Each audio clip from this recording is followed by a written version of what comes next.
Hello. Okay, may haga sa tanan! Amen! Sige. Mabusog man kita karon sa atong balo, no? So gusto ko pasalamatan ng Ginoo sa kinabuhi ni Pastor Jeff na since nagabot ko diri sa Barangay Basag, knowing no one, wala kilala, kahit sa dating family lang. But you know what? Isa sa kanang pasalamatan ko ang Ginoo kay nakakaplagos ang family diri sa Southern Baptist Church. Sa panguna ni Pastor Jen nga of all people, do hindi ka ba lumangaki? Wala pa kung kita sa enan ng aki. Diba? Grabe ginang hiyagid nga kanang character bala no, na laingid siya. Sa iyagid nga kaayo nga open ang ilabalay. Diba Tilani? Salamat sa libre nga bahaw. Nagayon ko lagi nga adlaw kay wala akong balon. Anong kampo dito si Abalay? Willing sila mag-open sa ilabalay. Basta magpalapit ka lang. And sa kay Cyril, isa sa kalipay sa akong kasing-kasing bilang isa niya ka-teacher before, amo nang naabot niya. Sobra pa siya sa bata ko. Ang kalipay, iba ang kalipay sa teacher kung successful ang estudyante.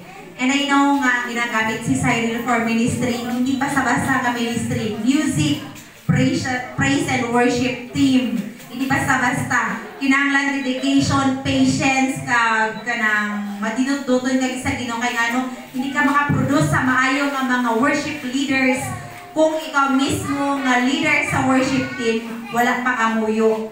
Hindi magiging anointed ang imong gin-train nga worship leader kung wala ka prayer life. Amo na siya ka, hindi basta-basta mo nang mabalang iba na, ay gusto ko magpagamit sa Ginoo, gusto ko mag-leader, no. Namin na siya, pero isagit dapat grabe kita imong nga kanang prayer life po. Hindi basta-basta ang magtindog sa tunga, kadalo mo ang katawan sa presensya sang Dios. Iba na siya nga ministry, taas na siya nga level sa ministry po. And kay Piding, iba po din nga level ang iyang ginahatag sa aton. Hindi naton kaya ang iyang kanang talent, no? Grabe gid ang ginahatag po ni Piding sa aton nga mga free rides, free kanang driver, di ba no? Gasolina na ako doon nato lang gina-provide. Mahal ba ang talent fees ang driver, no? Oh, hindi lang driver lang, driver give. Kaya hindi na siya driver lang, kaya may lisensya po na siya. Okay. Kaya hindi kita kabot sa aton destinasyon kung wala si PD nga may pa-free ride sa aton kung isa. And most of the time. Bilang isa ka representative sa women, Pastor Jen and family, sa women, gisugid naman ipaabot ang pagpasalamat sa imo nga kung kaisa.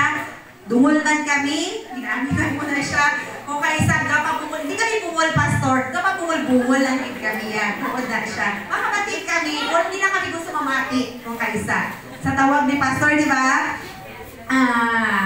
Kung kaisa daw, na-discourage ka man sa amon, but you know what? Wala ka ka man namon, pasaway na kami kung isa. No? Sige. Napasalamatan naman ang Ginoo sa inyong kabuhi, Ligarda family, kay blessing gid kamo sa amon. Number one gid spiritually, financially, of course, and mga advice nga kanang isa pa kanang ang inyong kinabuhi nang malipay gid ang tanan. Channeling kamo sa blessings ang tanan. I hope and I pray nga padayon gid ang Ginoo magpakamayo sa inyo good health at Ilani. Thank you gid sa Ginoo sa good health. Kay Pastor, kay Cyril, kay Piding, kay LJ nga ara sa layo. Ginapray din namon nga makaapo na gid kamuson. Makaapo na gid kamuson. And kanang mas malipay kami nga gina-bless kamo sa Ginoo kay I know gina-extend nyo gid ang blessing sa mga katawan nga kinahanglan sa imo. And Pastor, may chance pa magbilinaryo kapagid. Kay makahulam kami. Char lang. Sige, God bless you and the family and magbuligid kami sa inyo to build and to support the ministry. Good morning sa ating tanan.